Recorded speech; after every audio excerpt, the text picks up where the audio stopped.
Bon. Euh, Donc, ce que j'avais prévu de faire en réalité, enfin, je n'avais pas prévu avec une antériorité telle que le mot prévision était tout à fait opératoire, mais ce que je m'étais dit hier en écoutant les collègues, c'est que ce que je pouvais faire, c'est à partir de la présentation que je faisais, consacrer un deuxième temps, sans empiéter sur la deuxième demi-heure, mais j'empiéterai forcément un peu, consacrer un deuxième temps à des questions ou à un dialogue avec ce que vous avez dit hier. Il n'y a que Julia qui est là, de ceux qui ont parlé hier, mais c'était avec toi que l'extension de texte était la plus importante, et par le biais de la vidéo, si jamais elle est visionnée, en tout cas, si elle constitue la base d'une assise programmatique pour l'édition de l'année prochaine. Je poserai quand même les questions, ou en tout cas ce que m'avaient inspiré les interventions des autres collègues d'hier, comme ça pour faire une forme de synthèse de nos échanges aussi. Donc, évidemment, le dialogue avec Sophie est facile à établir parce que, en réalité, je vais parler d'un texte qu'elle a évoqué hier. Alors, je vais en parler moi aussi de façon médiée, indirectement, puisque le texte que j'ai déposé sur le Drive est un chapitre d'un ouvrage écrit par un philosophe français qui s'appelle Clément Rosset, qui est né en 1939 et qui m'a toujours intéressé parce qu'il était lui-même très intéressé par l'hispanité pour des raisons assez faciles à comprendre. Il est éventuellement catalan, mais il est sans doute fils il est né en 1939 de parents réfugiés espagnols, réfugiés en France après la fin de la guerre civile. Et c'est un philosophe, Clément Rosset, qui a pas mal produit, qui a écrit les chroniques dans le Nouvel Observateur sous pseudonyme, je crois, si ma mémoire est bonne, et qui est décédé récemment en 2018. Il est nietzschéen, indéniablement, vous allez le comprendre, et grand spécialiste de Schopenhauer, ce qui fait sens vis-à-vis de Nietzsche. Et il a longtemps fait, c'est peut-être même encore le cas, mais à l'époque où je m'y suis intéressé de près, il a longtemps fait autorité sur Schopenhauer, en France notamment. Hein. Bon, et on comprend que c'est un philosophe caractéristiquement matérialiste. Alors donc le texte que j'ai mis, qui fait une petite vingtaine de pages, écrit gros, hein, que j'ai mis sur le Drive, qui s'appelle, c'est un chapitre qui s'appelle l'Espagne des apparences. Je ne pouvais pas mieux vouloir informer ou prétendre informer la thématique. L'Espagne des apparences, qui est un chapitre de l'ouvrage au titre, on va le voir, j'ai une petite démonstration à proposer, au titre significatif de façon assez littérale, puisque je m'acquitte de mon devoir de service client du Grial aujourd'hui, qui s'appelle le choix des mots. Et vous allez voir qu'on peut instruire la signification de ce syntagme, le choix des mots, d'une façon littérale, au sens où l'entend le Grial. Et le livre, il est paru en 1995. Voilà, donc ce n'est pas la fin de l'activité éditoriale de Rosset, mais c'est plutôt quand même le dernier quart.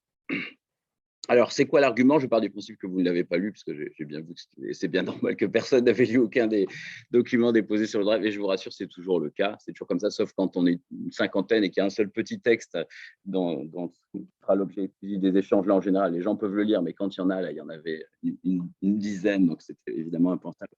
Bon, je connais bien celui d'Isabelle, donc je pourrais échanger avec elle, parce que j'ai beaucoup travaillé sur Octavio Paz. Mais Clément Rosset aussi, d'ailleurs, je le connais assez bien, Octavio Paz. Donc, le texte, je vous le résume, et évidemment, de façon, il est facile à résumer. Il prend d'abord pour objet le texte cervantin des Retablo de las Maravillas, d'accord, qui est inclus. Donc, Sophie nous a donné hier la chronologie de la rédaction. Donc, il est publié en 1615, il est écrit un peu avant.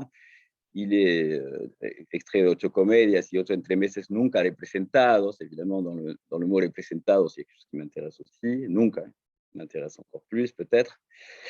Et il en prendra un second. Je vais d'abord résumer le premier. Après, je m'attarderai sur un second, mais c'est le premier qui m'intéresse parce qu'il a été le plus évoqué hier. Et après, il y a aussi un excursus du côté du CID, sur lequel je serai vraiment, vraiment bref. Donc, alors, je vais résumer le livre qui est abordé par l'article à son tour, très, très brièvement, d'autant plus que ça a été fait hier. Donc, Tianfai et son acolyte, mais Tianfai surtout est un bonimenteur qui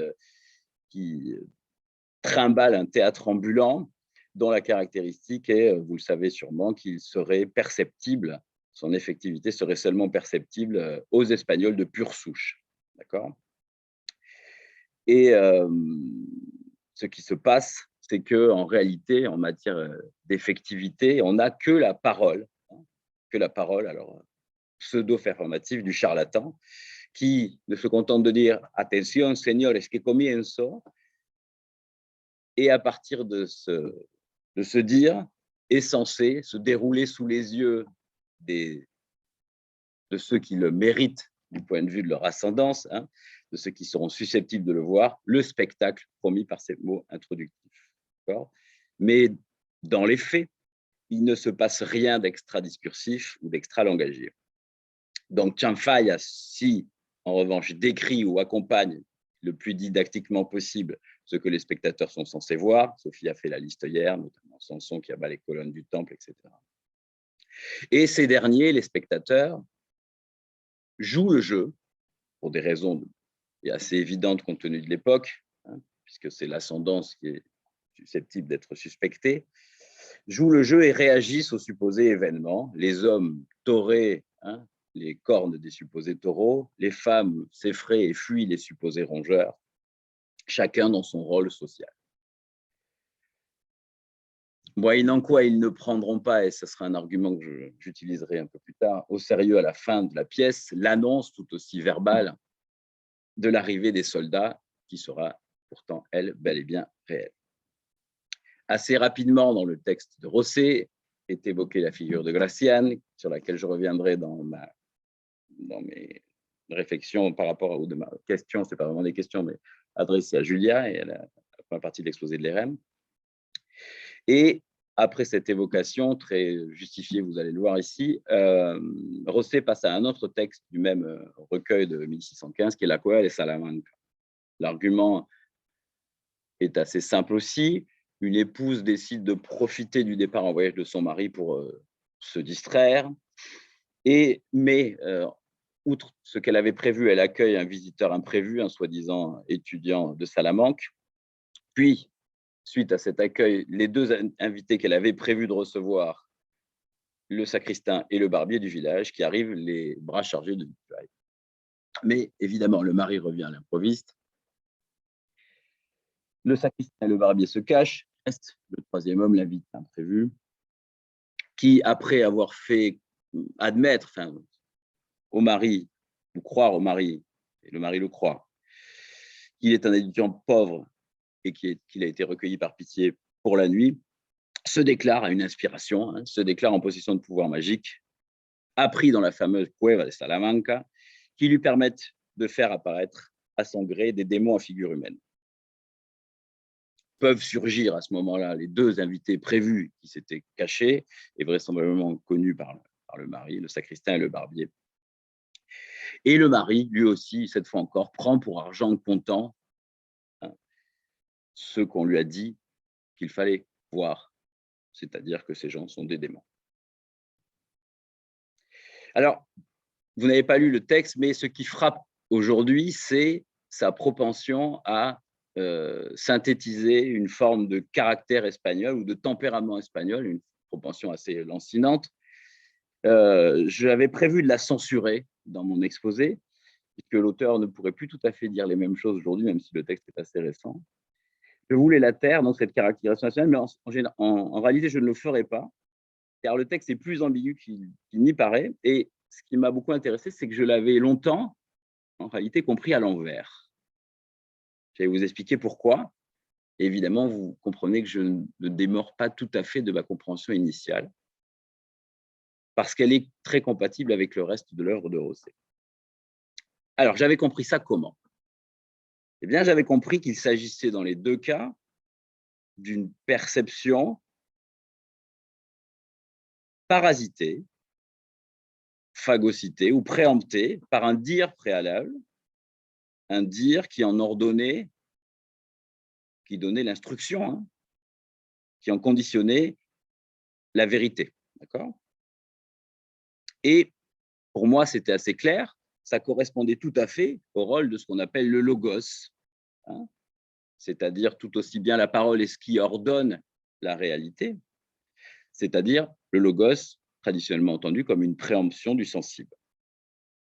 Et à tous égards, le sensible, il est contrarié par la parole dans les deux textes cervantins, car ce que les sens voient n'est pas ce que disent les mots. D'accord? Et c'est une imposition classiquement attribuée et reprochée au logos, de préempter le sensible, c'est-à-dire de s'imposer à lui. Et Rosset, en réalité, dans certains commentaires du même texte, entretenait cette possibilité. Dans le retable, il s'agit de rendre visible ce qui n'existe pas. Dans la cave, de rendre invisible, il dit la cave, c'est comme ça qu'on a traduit aussi. Moi, la couve m'intéresse plus parce qu'elle est plus platonicienne, mais bon, de rendre invisible ce qui existe. Je m'étonnais aussi que Rosset ne distingue pas les modalités du prix volontaire dans le premier cas, Sophie l'a bien dit hier, du prix moins volontaire, en tout cas en première intention involontaire, du prix de bonne foi dans le second cas, celui du mari. Ce dont j'étais sûr, en revanche, c'est que la morale cervantine que tirerait Rosset serait entièrement en adéquation avec son intérêt doctrinaire, d'autant plus que je connais assez bien l'œuvre de Clément Rosset, et qu'il est, comme Bergson le disait à propos de lui-même, et il l'est même plus que Bergson, le philosophe d'une seule idée. Clément Rosset est le philosophe d'une seule idée, une idée qu'il expose dans toute son œuvre, mais de façon la plus notoire dans un livre que vous avez sûrement entendu mentionner, qui s'appelle « Le réel et son double », qui est très connu, un peu moins en usage maintenant, mais qui est paru en 1976, et qui, à mon époque, à moi, était dans les bibliographies de toutes les thèses. Évidemment, le réel et son double, en prise et en relation directe avec notre thématique des apparences, comme je vais vous l'expliquer. Donc, il était évident pour moi, en lisant ce texte, qu'il serait procédé à une réhabilitation des apparences au détriment de ce qu'elles seraient censées dissimuler.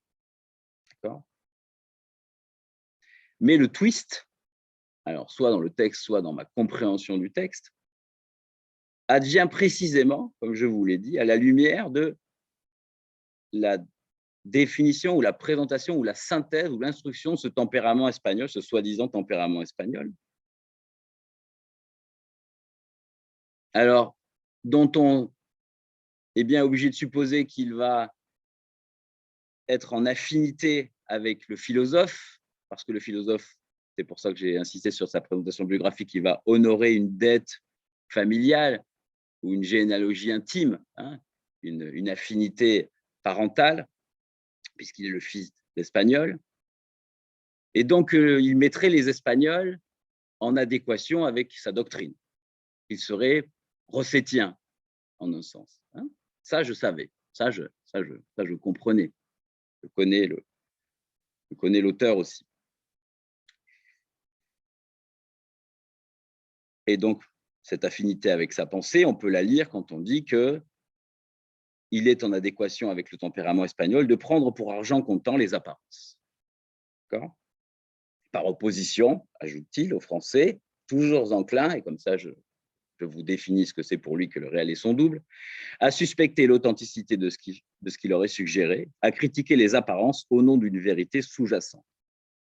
Les apparences et les vérités sous-jacentes, c'est-à-dire ce qu'on appelle la partie métaphysique, qui n'est pas perceptible. Et donc, on a là le réel et son double. On va voir un peu plus loin comment se distribuent les deux qualifications.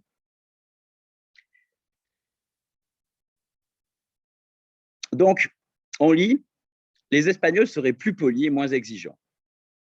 C'est ce que j'avais prévu de censurer, vous comprenez bien. Sachant toujours se contenter de ce qu'il aurait présenté, c'est très condescendant, paternaliste.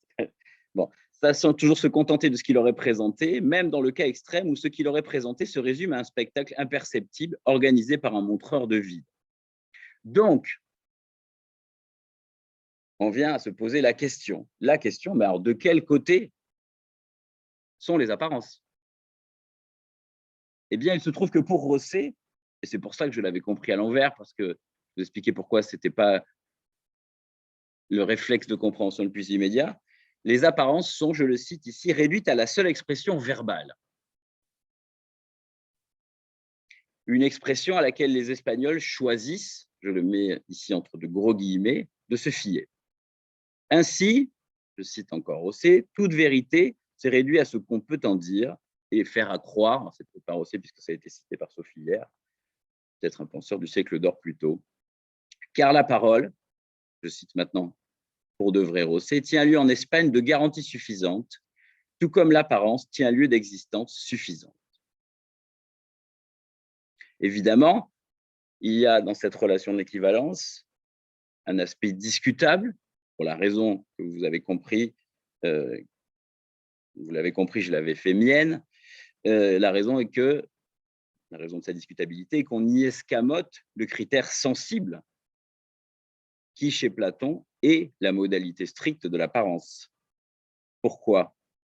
Parce que la parole, elle relève moins du sensible que ce que les sens de ceux qui sont dupés leur montrent en tant que présence ou absence.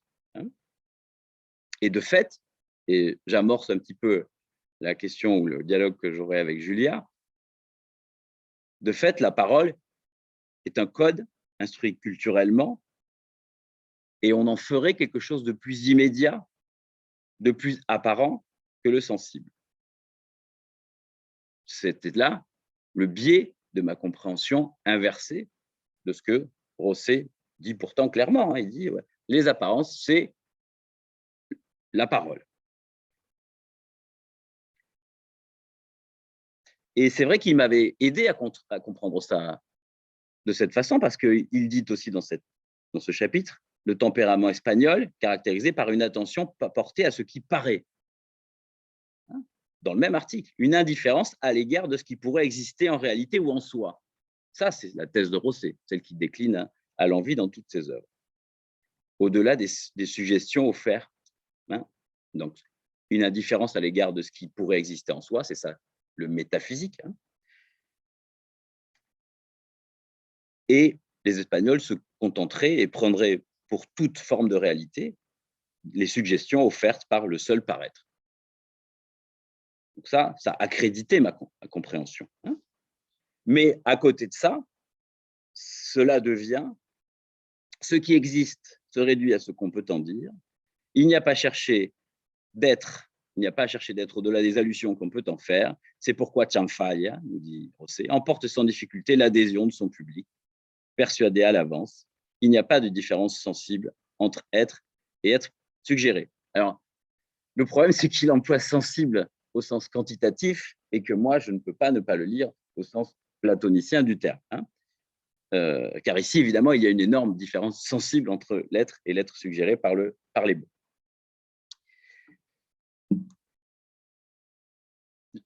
J'éclose ce petit paragraphe. Après, Rosset abandonne Cervantes et passe au Cid et à l'argent nécessaire au maintien de ses troupes, empruntées à deux juifs de Burgos, mais qui se trouvent être gagés, vous le savez peut-être aussi, non pas sur les coffres d'or et de joyaux que le Cid a prétendu leur donner en échange, mais bien sur le sable que ces derniers contenaient. Morale de Rosset, je le cite, « Inutile donc de chercher de l'or sous le sable, ou plus généralement de se mettre en quête d'une réalité enfouie sous l'apparence. »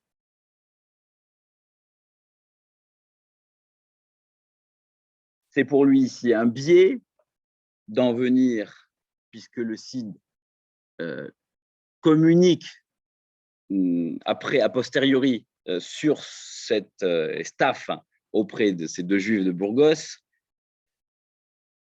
faisant montre d'un sens de l'honneur, puisqu'il, d'une certaine façon, s'excuse auprès d'eux.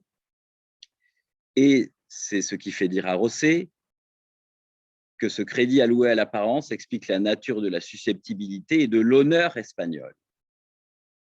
Bon, je lis quand même le tout parce qu'il faut que vous recontextualisez, ce que j'aurais censuré, qu'on interprète volontiers, mais à tort, comme un trait de vanité assez ridicule. Il dit, lui, que bien plus tôt, si les Espagnols ne souffrent pas la moindre offense à l'égard de l'apparence et de l'étiquette, c'est parce qu'ils sont convaincus qu'il n'est rien hors de l'apparence et de l'étiquette. D'où l'importance totale de cette idée d'honneur.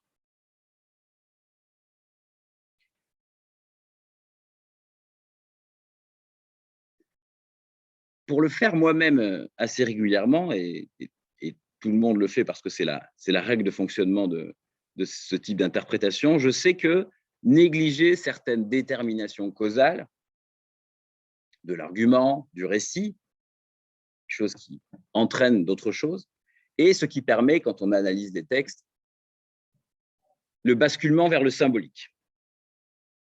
Je vais vous expliquer ce que je veux dire. Concrètement, ici, dans l'exemple de Cervantes, le fait que les spectateurs, je parle du premier cas, hein, le fait que les spectateurs prennent pour argent comptant la supercherie, car une fois encore, moi, je soutiens qu'il n'y a pas d'illusion, hein, l'illusion n'ayant pour moi trait qu'au-sensible. Donc, le fait que les spectateurs prennent pour argent la supercherie est uniquement rendu possible, donc diégétiquement, causalement, hein, ce qu'on est amené à négliger souvent pour instruire les interprétations symboliques, est uniquement rendu possible parce que ces spectateurs, ils sont socialement contraints et qu'ils sont en outre conscients de l'être.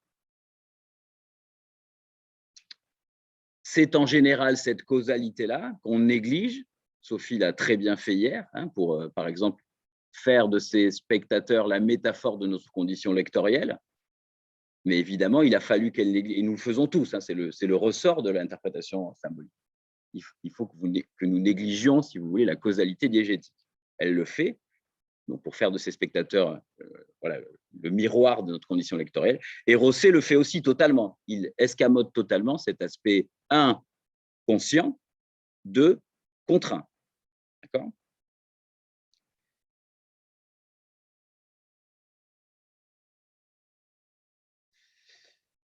Or, il est étonnant de la part de Rosset, je trouve, et vous allez voir que nous sommes au cœur de notre thématique, de négliger ainsi ce déterminisme social, car il est précisément, cet auteur, et c'est aussi une des raisons pour lesquelles il m'a par le passé beaucoup intéressé, et notamment dans un ouvrage qui s'appelle « Loin de moi, essai sur l'identité ». Là, j'ouvre une parenthèse sur les titres, parce que je ne sais plus si je le redis après, mais donc le choix des mots, le titre du livre, il est littéralement investi, puisqu'il choisit les mots au détriment de ce qui pourrait être les apparences, d'accord ? Le choix des mots. Ce n'est pas seulement le choix des mots, vous choisissez quel mot vous employez, mais littéralement, ça devient choisir over, comme on dit en anglais, c'est-à-dire au lieu de choisir ça plutôt que ça. Hein. Donc, le choix des mots comme catégorie homogène et totale plutôt qu'une autre catégorie. Hein. Les mots ici s'imposent, deviennent ce qu'il lui appelle les apparences. Pour moi, les mots, voilà, c'est plus compliqué que ça. Donc, je referme la parenthèse. Dans un essai qui s'appelle « Loin de moi », essai sur l'identité, et il reprend aussi dans son 5 conférences mexicaines, vous voyez que son tropisme hispaniste est fort. Il est un des philosophes à affirmer le plus clairement, et de façon très cohérente avec sa doctrine, l'idée, très, très informative pour votre thématique, l'idée très forte que l'identité privée ou intime, le vrai moi, qu'on oppose à notre identité sociale, ce que les collègues ou les connaissances pensent de moi, que cette identité privée ou intime, il dit, n'existe pas. Il dit, il n'y a d'identité que sociale. Il n'y a pas d'identité intime. Il n'y a pas d'identité privée. Elle est métaphysique. C'est une vue de l'esprit. Et il est matérialiste. Il dit, nous ne sommes que la résultante de la perception sociale qu'ont les autres de nous. Ça m'embêtait du coup qu'il néglige ce facteur de déterminisme social fort, dans une époque évidemment sino-inquisitoriale, mais quand même où on est dans un climat de tension assez vital pour les individus par rapport à leur confession et par rapport à leur ascendance. Ça m'étonne encore qu'il néglige ce facteur-là. Donc, lui, le penseur de l'affirmation qu'il n'y a d'identité que sociale. Parce que s'il y a une comédie des apparences, s'il y a vraiment la comédie des apparences, elle est dans le public. Hein, elle est dans le public. Apparence partielle, en tout cas à moitié, puisqu'on a les effets sans les causes déclarées. L'illusion n'existe pas, il n'y a pas d'illusion. Mais on n'a pas les causes affirmées, mais on a des causes effectives. Hein, l'apparence, la représentation, le théâtre social de ces spectateurs qui font semblant de voir, il a des causes effectives qui sont précisément d'ordre social, qui sont la pression sociale. Donc, causalement, voilà, il y a un sens. Et si on admet que l'identité sociale est est le seul mode d'identité qui existe, cette causalité ne peut pas être négligée. D'autre part, la preuve que ce n'est pas un tempérament, mais une contrainte, contrairement à ce qu'il dit, et plus important encore, une contrainte circonstanciée, c'est-à-dire d'où le fait que cette causalité ne puisse pas être escamotée, c'est qu'ils ne croiront plus, ces Espagnols, je vous l'ai dit tout à l'heure, à l'annonce de l'arrivée des soldats. Donc, on ne peut pas tout à fait rendre générique ou tempéramental, comme on ne dit pas, quelque chose qui est démenti par la… Alors, si, à faire encore cette épuration diégétique au service de notre instruction symbolique de mais là, c'est embêtant parce que, malgré tout, dans la leçon cervantine, il y a le topos de Pierre et le loup, voilà, on ne voit plus la vérité. Et là, c'est évidemment très inversé, mais en tout cas, c'est présent. Qu'est-ce qui est présent? C'est qu'ils n'ont cru la parole que quand ils étaient obligés socialement de le faire. Dès qu'ils ne sont plus obligés socialement de le faire, même quand il y a une effectivité plus grande, ils ne la croient pas à la parole. Donc, c'est quand même difficile de parler d'un tempérament espagnol, d'accord? Ça n'est pas structurel, c'est strictement circonstancié. C'est strictement circonstancié. Donc, il prend un risque interprétatif. Il a le droit de le faire, bien sûr, à rendre cette acceptation de la parole. Alors, je me retiens de ne pas dire le logos, parce que sinon je fausse son interprétation, mais pour moi, ça reste quand même le logos, puis ça préempte le sensible. De faire de cette acceptation quelque chose de structurel et de tempéramental, c'est démenti par l'entremes. Deux autres points pour faire le tour de ce qui m'intéresse au niveau des apparences dans cet article de Rosset. Ils sont les deux liés au langage, d'accord, mais pas la façon dont j'ai commencé à l'instruire. Une autre façon qui, moi, me parle un peu plus sémantique, on va dire, que performatif. Hein.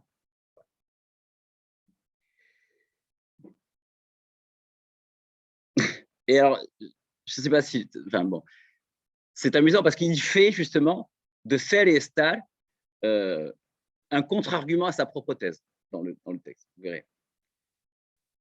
Alors que, en étant… enfin, je ne sais pas, il aurait été assez facile de dire justement que… Il dit, bon, c'est bizarre, ce que je dis n'est pas en adéquation avec le fait que les Espagnols soient les seuls à avoir deux verbes pour déclarer l'être, une modalité qui dissocie, qui différencie un état pérenne, éternisant et inaccidenté, qui est le ser, qui est donc platonicien, et un état dégénérescent ou dégradé dans le temps et dans l'accident temporel, qui est l'estal. Il dit, bon, ça ne va pas être ce que je dis. Alors qu'il aurait très bien pu dire qu'au contraire, les Espagnols promouvaient à l'existence linguistique quelque chose qui relevait de l'être, de l'existence, et qui n'était précisément pas pérenne. Enfin, je veux dire, on aurait pu inverser le raisonnement. Mais évidemment, c'est ce qu'il dit, et au niveau évidemment des apparences, on peut aussi se servir de cette dichotomie entre deux verbes pour en assigner un à quelque chose qui est de l'ordre du fugace, de l'ordre du momentané, de l'ordre du non pérenne, et ainsi avoir quelque chose de dialectique au niveau des deux verbes par rapport à l'apparence, justement, au niveau des deux verbes fondamentaux de l'esprit. Ça, c'est l'avant-dernier point. Il est déjà consacré au langage. Et mon dernier point consacré au langage, là, je suis totalement dans sa lecture. Ma lecture de Rosset, la dissidence de ma lecture, elle est uniquement conditionnée, vous l'avez compris, par le fait que je suis un lecteur de Rosset. Donc, je lis Rosset par Rosset. Après, lui, il a ses raisons théoriques du moment, mais moi, je suis fidèle à sa doctrine globale.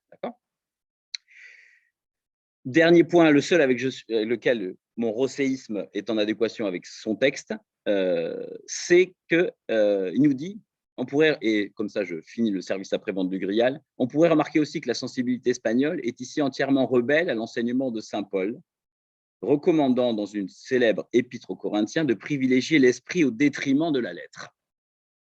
La lettre tue, l'esprit vivifie, nous dit saint Paul. L'esprit comme indiscernable de la lettre qui le suggère, toucher à la lettre, c'est toucher à la chose même. Donc, autant de choses qui ne seraient pas espagnoles.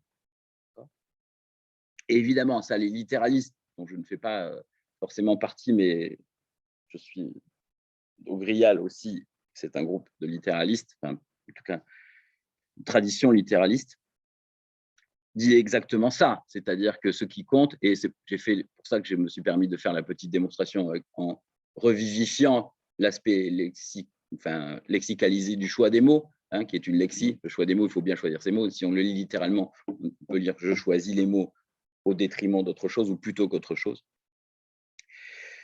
Et ça me permet d'ouvrir un pan aussi de quelque chose qui pourrait être une piste de réflexion pour un colloque sur les apparences, qui est évidemment la différence entre le sens littéral et le sens figuré.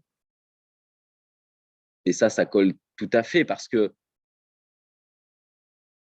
le sens littéral, c'est celui peut-être des apparences, hein, et le sens figuré, c'est celui qu'on instruit derrière ces apparences. Alors en réalité, c'est beaucoup plus compliqué que ça, puisque justement le credo littéraliste, c'est que le sens figuré a totalement phagocyté, pris le devant sur le sens littéral, et qu'il faut une espèce d'entreprise de retour, de régression en deçà de la lexicalisation vers quelque chose qui serait un poids accordé aux mots. Mais dans tous les cas, il y a quelque chose qui s'impose et qui fait écran et qui masque ce qui serait derrière. Donc, soit qu'on est littéraliste et qu'on n'est pas convaincu que ce qui est figuré a pris le pas, soit qu'on soutienne la conviction inverse. Dans les deux cas, il y a un rapport là entre l'apparent, l'effectif et l'apparence, hein, qui est instruit par le sens littéral et par le sens figuré. Donc, évidemment, c'est tout ce qui concerne la linguistique énonciative, la pragmatique, etc. Et ça, c'est une piste. Allez, je ne sais pas combien j'en suis au temps, mais après tout, je passe à la deuxième partie de ce que j'avais prévu de présenter, qui est donc le dialogue ou la synthèse. Pas la synthèse, c'est un dialogue avec les exposés d'hier qui m'ont beaucoup intéressé. Donc, alors, sur l'exposé de Julia, d'abord. Alors, toi, tu as isolé. Moi, c'est malheureusement pas enregistré parce que c'était avant que j'arrive à me connecter à Internet. C'est arrivé après. Mais deux modalités, une modalité indicielle et une modalité représentationnelle. Et alors, comme tu as dit énormément de chance, c'était très dense ta présentation. Je ne suis pas certain que tu aies bien défini les champs de chaque. Donc, moi, j'ai projeté dessus, qui me permet d'établir le dialogue, puisqu'il y avait effectivement deux choses assez différentes entre et c'est aussi ce que mon exposé voulait montrer, deux choses un peu différentes entre l'apparition, l'apparaître, l'apparence au sens phénoménal platonicien, les phénomènes, hein, puisque quand vous voulez dire l'apparence en grec, sur le phénoménon, c'est vraiment quelque chose qui est indissociable du sensible. Et ce que toi, tu as après développé et très bien instruit, qui est l'apparence, on va dire, cosmétique, je simplifie un petit peu, et aussi le décorum, hein, l'étiquette. Et je me suis demandé où est la ligne est-ce que c'est ça que ce binôme instruit, l'indiciel contre le représentationnel, mais je n'arrivais pas à assigner des caractéristiques tout à fait définies à chacun, parce qu'il y a une vraie différence entre les deux modalités. Donc, je me suis demandé où passer la ligne de démarcation entre ces deux modalités. Et j'ai émis un certain nombre d'hypothèses que je vais vous, comme ça, soumettre à la discussion pour maintenant ou pour après. Je me suis d'abord demandé, donc entre l'apparence phénoménale et le décorum, hein, le cosmétique et le décorum, si la ligne de démarcation, si la frontière, c'était l'idée de l'envers ou du double qu'il a tracé, pour parler comme Rosset.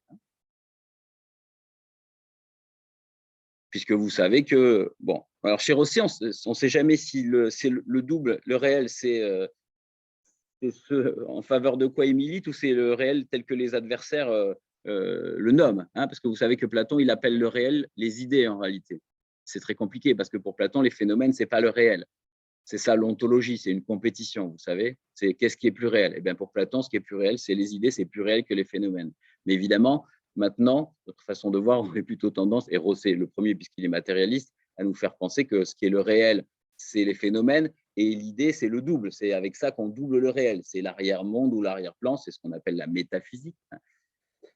Alors bon, ça, c'est jamais très clair, mais en tout cas, c'est l'idée qu'il y a deux choses. Une chose et son envers. Peu importe que ce soit les phénomènes, le double, ou que le double, ce soit les idées, on comprend, hein, que c'est quelque chose qui est dupliqué, ou qu'il y a un arrière-plan. Donc, je me suis demandé si c'était ça, la ligne de démarcation. Hein, et pour expliquer aussi pourquoi j'ai maintenu mon argumentaire autour du sensible, hein, tout le long, par fidélité à l'œuvre de Rosset, je peux vous lire ce passage qui résume bien son idée. Le double du réel est le seul réel, parce qu'il est le seul à être perceptible. Le réel, sans doute, sans double, n'est rien. Bon. Donc, vous voyez, lui, le réel ici, il emploie les mots de l'adversaire. Hein. Donc, le double du réel est le seul réel. Donc, le double, voilà. Donc, lui, le double, c'est les apparences, c'est les phénomènes. Enfin, moi, c'est les apparences, d'accord. Et je me suis dit, alors, est-ce qu'il y a un double pour le décorum, pour l'étiquette, pour la cosmétique, et tout aussi bien tout ce que tu as présenté hier, Julia, et tu l'as un peu dit, oui, il y a un double. En tout cas, il y a une aune vis-à-vis de laquelle on évalue, on stigmatise de la même façon que les phénomènes sont d'évaluer et stigmatisés par rapport aux idées. Et moi, je le dirais avec ces mots-là, toi tu l'as dit avec d'autres mots, mais c'était l'idée, le double, ça serait la nature, ou Dieu, ce qui est la même chose. Hein. Et cela, Rosset l'explique très bien, et ça, c'est cette partie que je voulais introduire dans le dialogue avec la présentation de l'EREM, dans un autre texte qui s'appelle L'Antinature, qu'il a écrit quand il était très jeune, en 73, où il fait de Gracian l'héritier des sophistes. Il nous dit que les sceptiques grecs, hein, Poupart, avaient quand même, donc hostile au platonisme au sens où il disait que ce qu'il appelait la réalité, c'est-à-dire le monde des idées, existait plus que les apparences, qui étaient trompeuses, volatiles. Donc les sceptiques grecs étaient opposés à cette façon de voir les choses, mais n'avaient pas su ou voulu renoncer tout à fait à l'idée qu'il y avait autre chose derrière les apparences. La différence, c'est qu'ils n'en faisaient pas quelque chose de supérieur, une aune par rapport à laquelle on dégraderait tout le reste. Ils en faisaient juste une forme de substrat neutre, parce qu'inconnaissable, qui s'appelait l'hypokaiménon. Pas connaissable, mais doté d'existence. Attitude radicalisée après par Épicure, par le refus de cette hypokaiménon, de ce substrat, de quelque chose de sous-jacent aux apparences. Donc, Rosset nous dit qu'Épicure avait ôté la référence métaphysique à l'être derrière les apparences, parce que moi, nous, on appellerait le double maintenant, mais vous voyez que Rosset, lui, conserve la terminologie platonicienne de l'ennemi, de ce qui n'est pas sa doctrine. Donc, ce qu'Épicure fait par rapport aux sceptiques, c'est-à-dire de liquider le monde, l'arrière-plan derrière les apparences, Lucrèce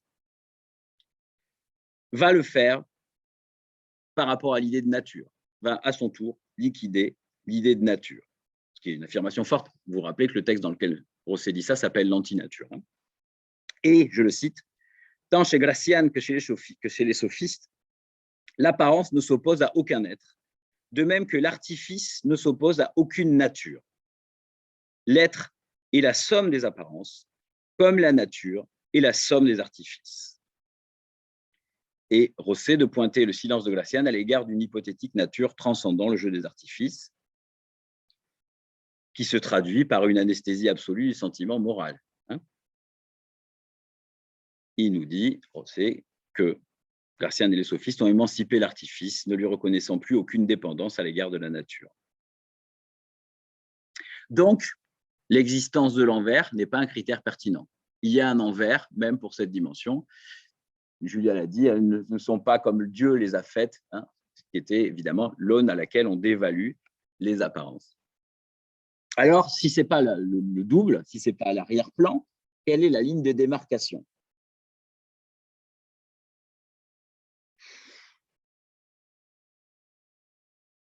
Parce que l'artifice, hein, je peux l'appeler comme ça aussi, comme l'apparence phénoménale, l'actif comme le passif, c'est une différence que j'aurais pu instruire, peuvent être tous les deux affublés d'un envers et dépréciés à son aune.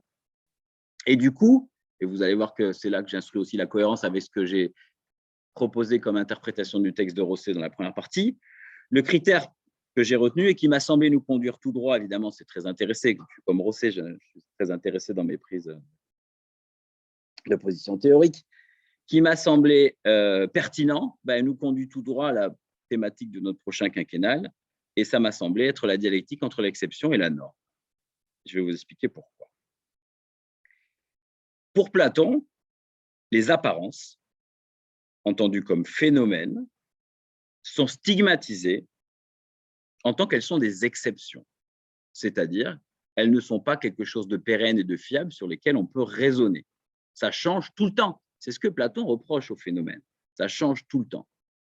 On a besoin de l'idée plus opératoire pour pouvoir les penser, les reconnaître d'abord, les penser ensuite et les travailler après. C'est le fait scientifique. Le fait scientifique doit raisonner sur l'idée et sur ce qui est pérenne. Il n'y a du sens que du général, c'est-à-dire que de l'éterniser, que du durable. Donc, ce statut d'exception, c'est moi qui franchis le pas, mais je pense que c'est justifiable, c'est justifié. Et ce qui caractérise l'apparition au sens phénoménal. Et j'aurai un autre argument, d'ailleurs, si je continue après, pour la question que j'avais adressée aux sirènes.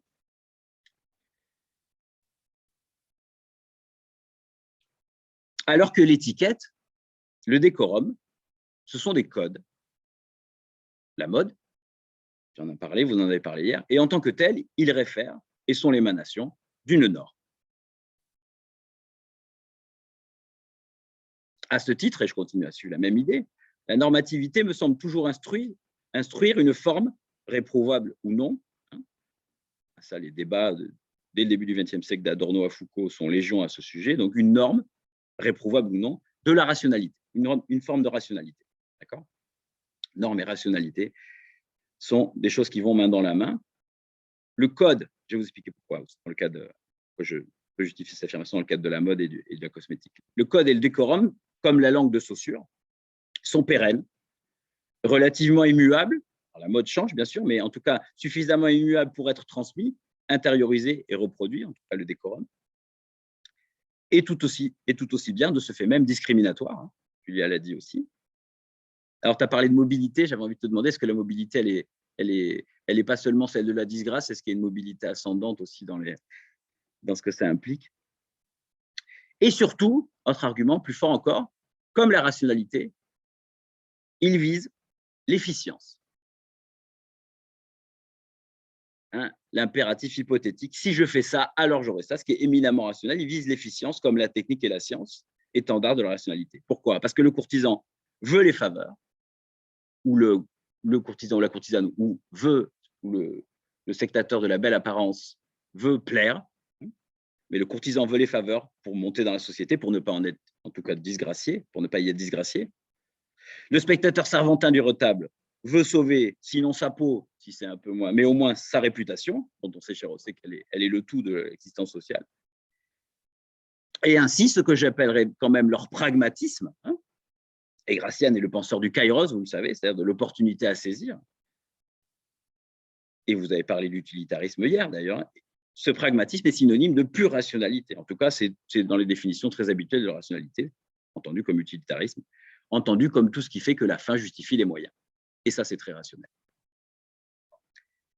Donc, pour moi, la ligne de démarcation était viable, elle était trouvée ici, entre l'acception phénoménale de l'apparence et la dimension, on va dire, de l'artifice, du décorum, de la mode, de l'étiquette, ligne de démarcation permise par ce critère de la normativité, qui ouvre sur la rationalité. Quelle heure il est? 11 heures. Je ne sais pas combien de temps j'ai parlé. Savez-vous? Une demi-heure?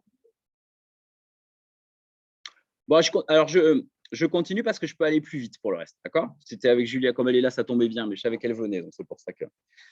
Alors, le sirène. Mais c'est toujours la même idée que je développe en réalité, parce que j'essaie d'informer de façon évidemment spécifique, le thème qui nous intéresse. La question que j'avais pour Arantxa, c'est, donc je lui adresse par l'intermédiaire de la vidéo, c'est en tant que Marc Bloch était associé à l'école des Annales, c'était le rapport entre l'événement et l'apparence. Et la question, je la formule d'abord et après je vais retracer le cheminement que j'ai suivi. La question, c'est est-ce que l'événement au sens historique et au sens de l'école des annales, c'est l'apparence? D'accord? Et la route maintenant, ou le cheminement qui m'avait conduit à la question, c'est deux choses. D'abord, la façon dont l'école des annales va stigmatiser ce que c'est que l'événement. Elle le fait, à mon sens, en des termes assez caractéristiquement platoniciens. Elle parle de bruit, elle parle d'écume, donc des choses qui parasitent l'accès à l'idée et qui sont synonymes de superficialité. Donc, dans le champ sémantique de la caractérisation événementielle par l'école des annales, on a un champ sémantique, on a quelque chose de très platonicien, au sens où, voilà. Et j'ai bien entendu aussi l'idée de penser les choses en général et non pas au niveau du particulier, même si on a eu l'incorporation du sujet après, mais malgré tout, cette idée de la société, pas de l'individu, du général et pas du particulier, a résonné aussi dans l'association que je fais entre ce qui n'est pas l'apparence et la rationalité. Et le deuxième argument, c'est la lecture de Rancière, en fait, et ça, évidemment, je vais essayer d'aller vite. Et je fais un autre lien avec le colloque de l'année dernière, puisque c'est le colloque sur l'anachronisme qui m'a fait rencontrer Rancière en tant que, justement, il réhabilitait l'anachronisme, mais uniquement en tant que l'anachronisme était répudié par l'école des annales. Et lui, il établit le lien entre la répudiation de l'anachronisme et la répudiation de l'événement, et il le fait dans des termes que je vais essayer d'expliquer assez rapidement. C'est assez intéressant, son raisonnement. Il nous dit que voilà, il y a un péché originel dont l'historien veut s'absoudre en permanence, qui est celui de la chute du temps éternitaire dans le temps historique. Et il dit, alors bon, il n'est pas le seul à le dire, hein, même Nicole Laureau, qui est une réhabiliteuse elle aussi de l'anachronisme, nous dit que l'historien veut toujours démontrer, gager sa scientificité. Et en fait, vous savez, Lucien Febvre, il a excommunié l'anachronisme en faisant un péché à partir de son commentaire d'une édition critique à Rabelais où l'éditeur faisait de Rabelais un incroyant, c'est-à-dire quelqu'un qui n'était pas croyant. Donc on est tout à fait dans la lignée de ce qu'on a dit par rapport à la foi et aux possibilités laissées au sujet et aux individus à l'époque et aussi à l'apparence qui pouvait en transparaître ou en émaner. Et Febvre dit c'est un anachronisme, il n'est pas possible que Rabelais ait été un croyant. Et l'argumentaire de Rancière est de dire il y a là un dictat éternitaire, un dictat du présent éternel qui est tout à fait en adéquation avec l'approche non événementielle de l'école des annales, qui fait que il n'y a pas de brèche possible dans les déterminations justement, alors intrahistoriques comme dirait Unamuno, mais dans les déterminations sociales au long cours, celles qui sont donc anti-événementielles d'une société donnée. Tous les sujets sont le produit de ces déterminations et justement, il n'y a pas la place pour une rupture que Rancière présente comme événementielle. Il n'y a pas la possibilité de sortir d'un cadre social donc qui homogénéise, qui préempte toutes les libertés et toutes les possibilités de surgissement de la nouveauté. Et c'est ça son argumentaire, en fait. Il dit que c'est un cadre qui rend impossible la pensée de l'événement. Alors, il a une notion de l'événement qui pourrait nous ramener aux apparences aussi, je crois, parce qu'elle ressemble à celle de Badiou. Je ne vais pas entrer dans le détail ici, hein, au sens où la société n'est présentable, c'est là que sont les apparences, que si on nommait tout un tas de choses qui ne rentrent pas dans la totalisation qu'elle permet, qu'évidemment, ces choses qui sont surnuméraires, exclues, à un moment donné, elles peuvent faire exploser la cohérence hein, de la société. Si cette cohérence n'est qu'apparence, sa totalisation n'est qu'apparente. On nommait, on nihilise le reste. Ça, c'est l'arrière-plan philosophique de Rancière. Mais en tout cas, ce que Rancière nous dit, c'est que cette vision rationalise à l'excès et rend impossible la disruptivité, en fait, si vous voulez. J'anachronisme aussi le terme qui n'est pas employé par Rancière. Donc voilà, c'était ça la question. Donc je la repose. Est-ce que l'événement tel qu'il est entendu historiquement, et en particulier par l'école des Analymes qui le répudie? Est-ce que l'événement, c'est les apparences? Et dernier point, c'était avec Chispa.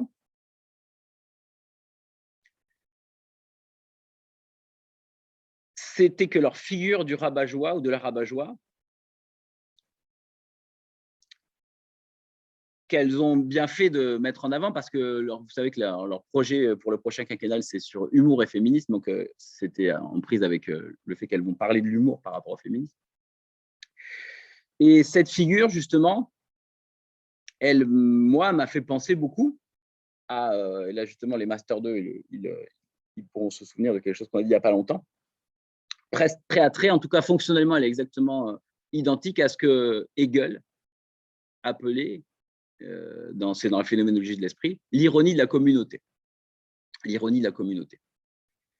Alors lui, évidemment, il le fait de façon hegelienne, c'est-à-dire,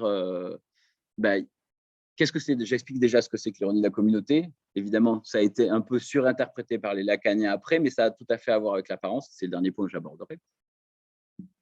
Donc, l'ironie de la communauté, il y a deux topiques de la vision de la femme dans l'histoire. Il y a l'éternel féminin, Platon, Dante, Goethe, d'accord? C'est la femme comme viatique vers l'éternité. C'est pas la femme qu'on trouve belle, mais on aime l'idée de beauté à travers elle. Vous voyez, on est toujours dans la même dialectique entre le sensible et le suprasensible. Donc, ça, c'est l'éternel féminin. Et à côté de ça, après, et ça a beaucoup de force maintenant, je crois, si on se reporte à la présentation de Chipaya, il y a l'idée de la femme comme l'ironie de la communauté, telle qu'elle est exposée par Hegel, commentateur d'Antigone, d'accord, la tragédie de Sophocle. Et qu'est-ce que c'est? Eh bien, vous allez voir, ça va résonner avec ce que je viens de dire par rapport aux sirènes. C'est l'idée que l'ironie de la communauté, c'est le grain de sable qui va venir gripper la machine.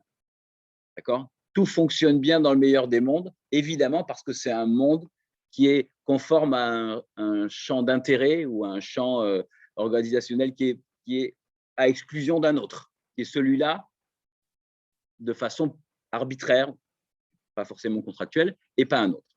Donc la société a un fonctionnement, une structure a un fonctionnement. Et l'ironie de la communauté, c'est l'idée que quelqu'un va venir gripper la machine et dire « Ah non, ah mais non, vous dites ça, mais en réalité, non, il y a ça. Ça, c'est pas vrai. » Ou en tout cas, vous n'avez pas tenu compte de ça ou ça. On est exactement dans la même logique de la totalisation que celle que j'évoquais à l'arrière-plan de la théorie de Rancière quand il critique l'approche non événementielle de l'école des Annales. D'accord?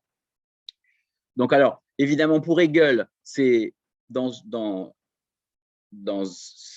sa logique qui est toujours celle de la dialectique. Donc le moment de l'empêchement et de la grippe est toujours un temps qui va être résorbé dans le dépassement de la dialectique. C'est le deuxième moment, donc il est dépassable.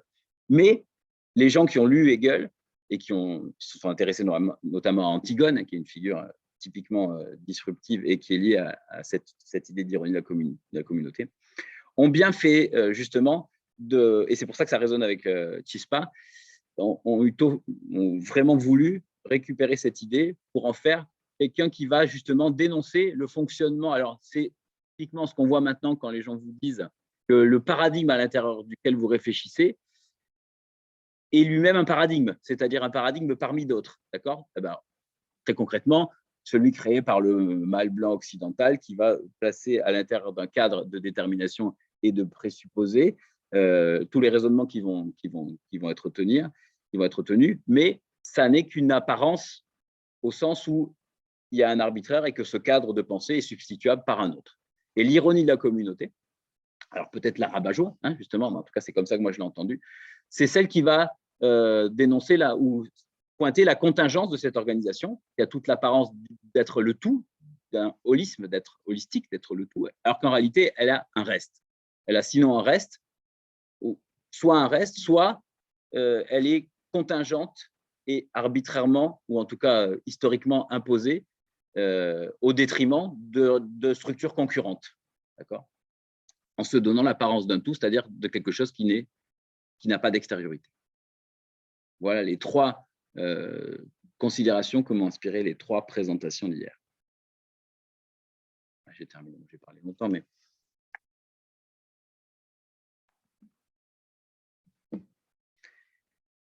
Je vous en prie.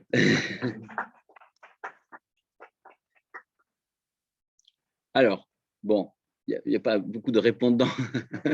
Est-ce que tu peux nous expliquer, Julia, est-ce que cette terminologie, moi, qui m'a vraiment beaucoup tout de suite intéressé sur le… Je vais retrouver la page. Hop, sur… Ouais, l'indiciel représentationnel.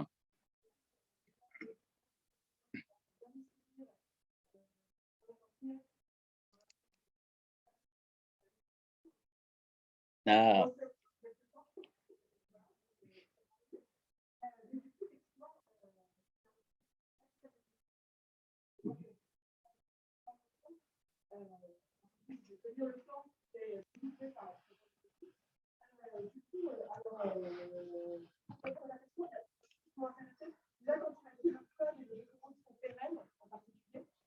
Là, ce qui m'intéressait, c'était l'idée que justement, la mode, c'est caractérisé par le cycle. C'est l'accélération même du cycle de la fin du Moyen-Âge, et aujourd'hui encore plus. Mais on a vraiment une idée de… La mode, c'est le changement, justement. Il faut se tenir up-to-date, il faut se tenir dans la mode. Et justement, c'est vraiment ce que ça peut sembler être, la mode est perpétuelle. C'est un changement qui ne s'arrête pas. Donc finalement, seule la codification, ça va être telle couleur ou telle forme. Certes, le code change, mais c'est la nature même de l'obligation de respecter un code qui est maintenue. Donc c'est pour ça que c'est vraiment pérenne. Et voilà, je veux dire le fait que tu fais ça en lien avec l'idée de normes, de rationalité et d'efficience, puisqu'il y a une efficience, ça a un but, et c'est justement de ne pas être l'élément ironique du groupe social, et au contraire, fit in et s'adapter et correspondre, et donc pouvoir, c'est ce que je montrais hier, ou être accepté, mais encore être dans une ascension sociale. Et pour répondre à ta question, justement, quand je parlais de société mobile hier, c'est qu'on a les deux mouvements, ascendant et descendant.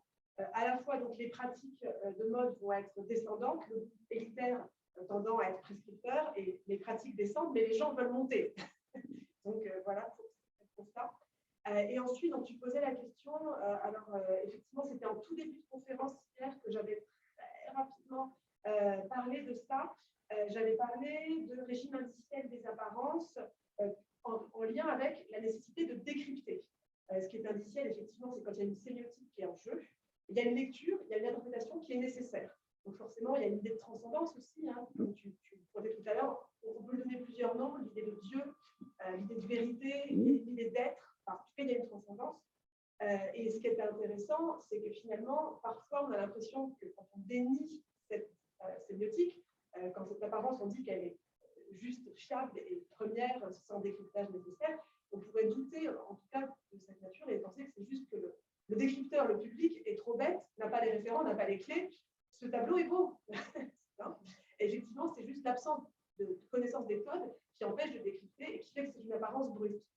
Et donc, comme tu me demandais de différencier indiciel et représentationnel, alors du coup, là, moi, je me sens obligée de faire référence. Donc voilà, pour moi, c'était déjà ça, c'était le fait que l'origine indicielle, c'est celui qui a des indices à décrypter. Il faut une lecture, donc un ensemble de codes.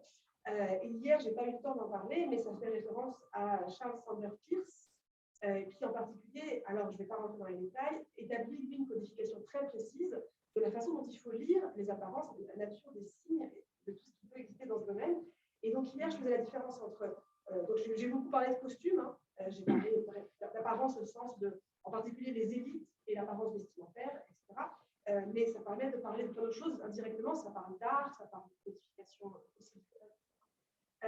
Mais hier, je différenciais finalement le régime indiciel où on peut exprimer des choses par son apparence, du régime représentationnel, et j'en ai parlé au sujet des lois somptuaires. Effectivement, c'était on doit ressembler au groupe social dans lequel on s'inscrit. On est obligé de porter, du coup, une apparence qui correspond à notre identité. Ça peut être le genre, ça peut être la fonction dans la société, le métier, etc. Et du coup, l'appartenance à la sphère royale, par exemple, codifie qu'on doit porter certains types de tissus qui sont interdits à tous les autres tissus. Et du coup, Charles Sanders Peirce, lui, à ce sujet, il parle de légisignes. Et en particulier, ce sont donc des signes qui sont conventionnels et qui sont donc obligatoires, en quelque sorte. Alors lui, il dit que ce sont les mots de passe, les insignes, les billets d'entrée à un spectacle et les signaux du code de la route. Par exemple, vous avez d'autres exemples qui n'ont rien à voir avec le vêtement. Ça, c'est des légisignes. Et même le langage, puisque finalement, les mots d'une langue qu'on partage ensemble sont des légisignes puisqu'ils sont normés par un dictionnaire et ne fonctionnent que parce qu'on s'est mis d'accord dessus et qu'on s'est posé contraint. Et du coup, voilà, je ne vais pas rentrer trop là-dedans, mais pour relever un peu ta question sur quels sont les critères pour différencier le régime indiciel et le régime représentationnel.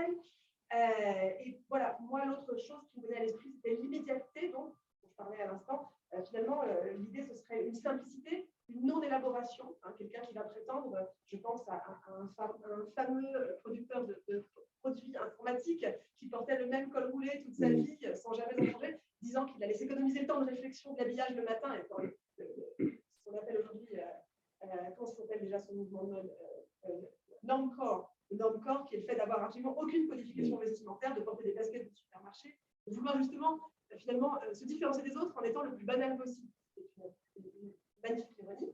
Et donc, effectivement, ce serait finalement cette idée de non-élaboration de l'apparence qui serait intéressante, voilà, et qui permettrait de différencier différents types de discours de soi en fonction de cette plus ou moins grande élaboration de ce discours.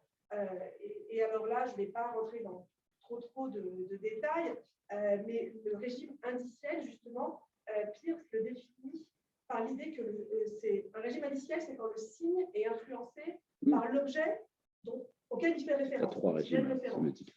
Du coup, par exemple, j'aimais beaucoup, il parle de la girouette. La girouette, finalement, elle va pointer une direction, mais ça la fait bouger elle-même. Elle porte cette signification au point que ça la fait se déplacer. Voilà, il dit aussi le symptôme d'une maladie. La maladie, finalement, c'est le symptôme, mais en même temps, c'est la maladie elle-même. Donc voilà, ça montre ces différents types de rapports entre l'apparence et l'être derrière. Et je ne vais pas rentrer dans trop de détails sur ça, mais effectivement, hier, je parlais des objets de consommation qui sont donc portés comme pur signe. J'ai fait référence à cette pelouse qu'on arrose sans bénéfice alimentaire, ou à tous donc, ces ensembles vestimentaires qui sont juste des purs signes, et c'est une délégation de leur valeur financière pure. Et donc ça, vraiment, c'est dans le régime indiciel. Là, ça nécessite d'être décrypté, et ça rentre dans c'est le rapport aux marques aussi. J'avais fait allusion à ça hier. Donc des objets qui sont des symboles. Et finalement, il y a une performance de soi aussi dans l'image. C'est plus dans le domaine du symbolique que dans ce régime représentationnel où finalement on est contraint et on s'inscrit dans un discours collectif. Voilà un petit peu la réponse. Et pour moi, en tout cas pour ma période, on a l'impression, forcément, mais je pense que c'est pour toute période, les deux cohabitent. Il y a toujours une part d'acceptation du discours social. On va bien s'inscrire dans un discours selon cette codification, mais on va essayer de s'exprimer librement dans les interstices qui sont laissés. Donc les deux sont toujours, il y a le régime indiciel et le régime conditionnel qui sont toujours liés. Mais quand même, pour la période médiévale, on voit s'affirmer de plus en plus avec l'utilisation des lois sanctuaires qui deviennent de plus en plus contraignantes. Effectivement, ça s'impose de plus en plus le représentationnel sur l'indiciel. Voilà. Parce que je pensais en t'écoutant, merci, c'est parfait comme réponse. Je pensais en t'écoutant hier à la dimension, on va dire, abstraite du code. C'est-à-dire comment, par exemple, pour les élites sociales, il n'y a pas de manuel de transmission. Il n'y a pas de dimension déclarative de la transmission. Il y a une espèce d'interprétation par infusion, mais qui fait que certains jeunes enfants ont les codes, qui vont réussir leurs études. C'est une imprégnation. Il n'y a pas de théorisation, de manuel comme pour cette codification. Et ça, cette dimension, je ne sais pas. Non, mais par exemple, pourquoi certaines classes sociales réussissent mieux dans les études par exemple, que d'autres? On dit c'est parce qu'ils ont les codes. Alors, c'est quoi ces codes? C'est pas quelque chose. C'était dit d'ailleurs, c'est ce que tu disais aussi hier. Ça ouvrait tout un tas de perspectives de réflexion. Et moi, ce qui m'intéressait par rapport à ta perspective diachronique, c'est est-ce qu'il y a une évolution dans la formalisation de la loi, en fait, de ces codes? Maintenant, c'est quoi ces codes? Ceux qui les ont pas seraient bien capables de définir leur manque, sachant qu'ils ont pas les codes. Mais ceux qui les ont, c'est ça que je veux te dire, seraient bien. Et pourtant, ils les transmettent. C'était ça l'idée par rapport à cette problématique que c'est quoi. Et c'est la question que je me pose et je n'ai pas du tout la réponse. Je me demandais, voilà, quelle est la possibilité et de formalisation de ces codes qui se transmettent. Parce que sociologiquement, il est évident que voilà, le facteur financier n'est pas le facteur sociologique, mais ce n'est pas financier. La réussite aux grandes écoles, c'est l'environnement. Et cet environnement, on appelle ça les codes. Alors, de quoi ça relève? Il n'y a pas de code de la loi, il n'y a pas de manuel du courtisan à la cour. Voilà, c'est ça que je me dis.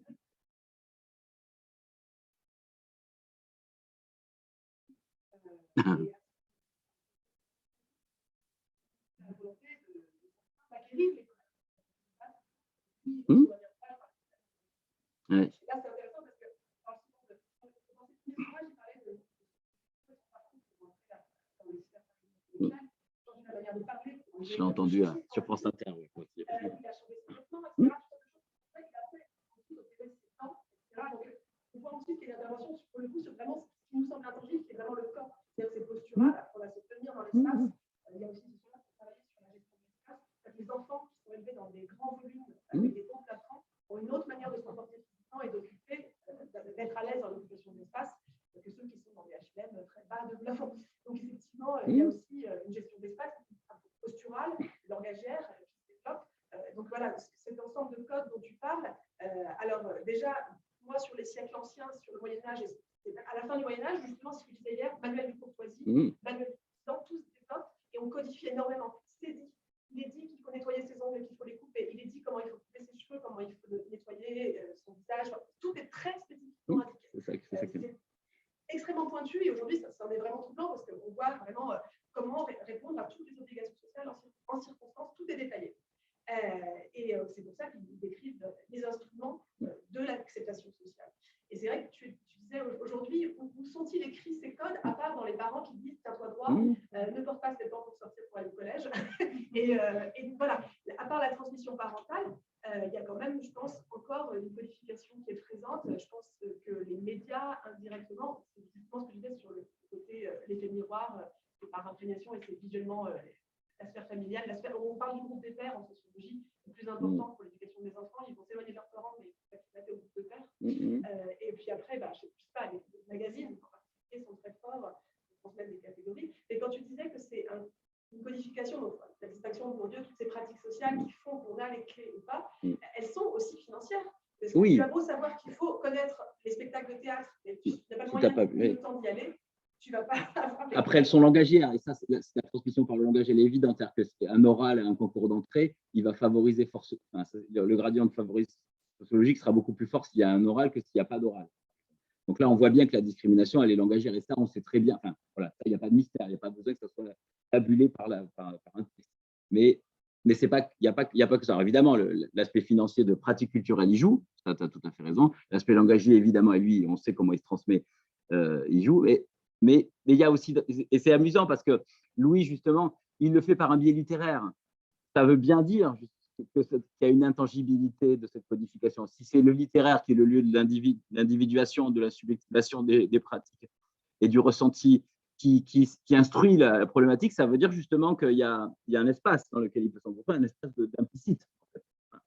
Et donc, oui, c'est vraiment, voilà, c'est fascinant comme problématique parce que ceux qui les ont ne puissent pas les formaliser tout à fait. C'est ça qui les transmet. Bon, indépendamment de l'argent. Bon. Oui.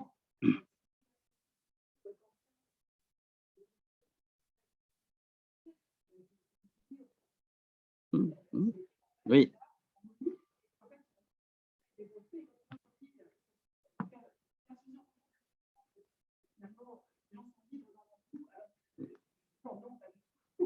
Et le fait que ce goût soit placé dans une liberté individuelle, d'adhérer à tel ou tel groupe social selon ses goûts musicaux, cinéma, etc. Alors qu'on s'intègre, le choix des prénoms aussi. Et en sociologie, Baptiste, déjà, il y a un très très bon sociologue qui travaille sur les prénoms et sur le glissement en fait, vertical des prénoms dans la société. Alors ça, il a fait des graphes sur ça, c'est très, très intéressant. Mais effectivement, comme tu le dis, ce qui est aussi intéressant dans toutes ces notions qu'on a vues hier aujourd'hui, hier on a évoqué le mot de crédulité qui fonctionnait dans le spectacle de marionnettes, dans l'habitable de l'empereur, c'est que finalement, acceptant ou pas finalement cette illusion, c'est la question de la crédulité, donc de la confiance. Je vais faire confiance à ces tisserands et me dire que leur tissu doit vraiment exister, alors que je pourrais tout de suite douter d'eux immédiatement. Et de la même façon, c'est la question de la confiance dont on parle ici, voilà, d'accepter ou pas les personnes dans les groupes adéquats. Voilà. Merci. Merci les réseaux sociaux.